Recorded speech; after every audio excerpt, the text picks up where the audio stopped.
What is up, guys? It's the Sound Alchemist, and today I'm back to talk about Warhammer 40k. So it's been a while that I've actually covered some of the news that Warhammer community has dropped, and just a few days ago they gave us a pretty badass reveal with multiple models for Age of Sigmar as well as Warhammer 40k. So the first big thing is for the Sisters of Battle, the nuns who pray to the Emperor and get buffs. And these buffs aren't in the like prayer kind. It is very interesting. These are the Paragon War Suits. These guys are, at first glance, I thought they were really badass. But then I saw the memes of like them looking like baby carriers, and I'm like, yeah, it's they looked better before, and now it's just like, eh. I don't know why GW likes to do this whole thing with having baby carriers on their mechs. Just give them a freaking like chassis that covers their body. The Grey Knights have this. The Primaris Space Marines have this, and I guess now the Sisters of Battle have this. I'm pretty sure there's gonna be a lot of talented people doing like green stuff conversions to make it look more badass. And it sucks because the Sisters of Battle already have a model that's kind of like this, and it used to be really badass. It was the Penitent Engine. At first, it used to be a guy crucified on it, basically piloting the mech. And then he's not crucified anymore. Now he's just kind of like the Sister of Battle here, just piloting it. And this might mean that maybe that model's going goodbye for now. Is this GW's way of like censoring the more religious aspect of the Sisters? I don't know. But let me know your thoughts on that. Do you think GW should censor their models? Because again, like that's really badass, having a freaking crucified guy on a Penitent Engine fighting on the battlefield. Or you got like those, I don't know what they're called. They're like people who like flay themselves.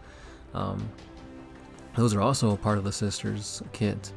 But now, whenever you see the Sisters of Battle, you see like doves, saints, that kind of thing. So maybe we're going away from the more, I guess, drastic religious stuff, and now we're coming to these baby carrier suits.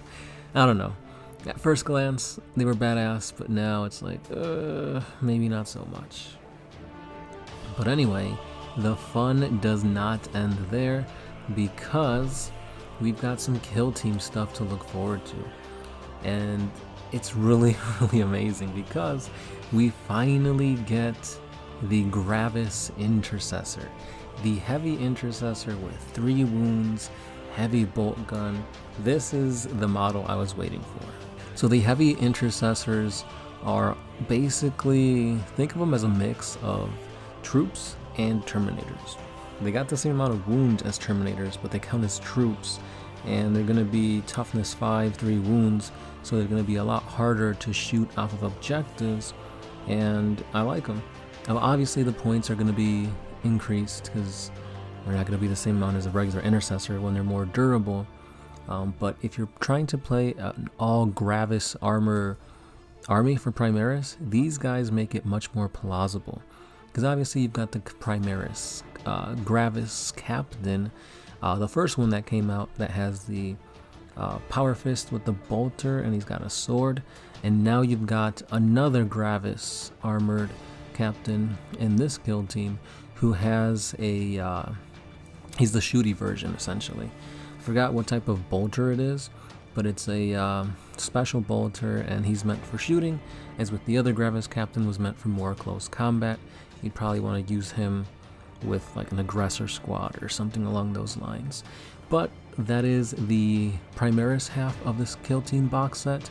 It is 5 Gravis intercessors and 1 Gravis captain, and on the other half you've got more Necrons, and these Necrons are of the Cryptech-y persuasion. So you do have a Cryptech, and then you've got 5 flayed ones. Now, I don't know why they did this, because this box is heavily one-sided. Like, if you actually play the game, your captain and your heavy intercessors, they're all shooty guys. Necron flayed ones do not have any shooting, so the flayed ones have to run up the board to get the intercessors in combat, but they're going to get shot up very easily as they move up there. Now the Necron Chronomancer, the model looks amazing, the sculpt is really badass, but again, like, if you pit these two guys against each other, the Primaris Marines are going to win easy.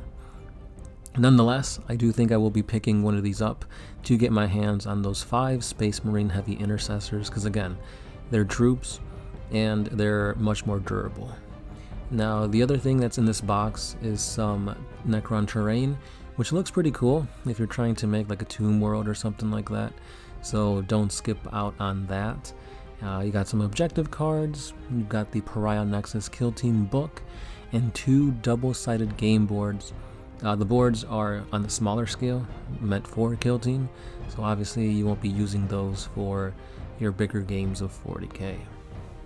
Now before I end the video, I do want to talk about some Age of Sigmar stuff, because it pertains to like other tabletop games, such as D&D. So you've got some Daughters of Cain magic, I don't even know what to call them, endless spell models, and these things look amazing.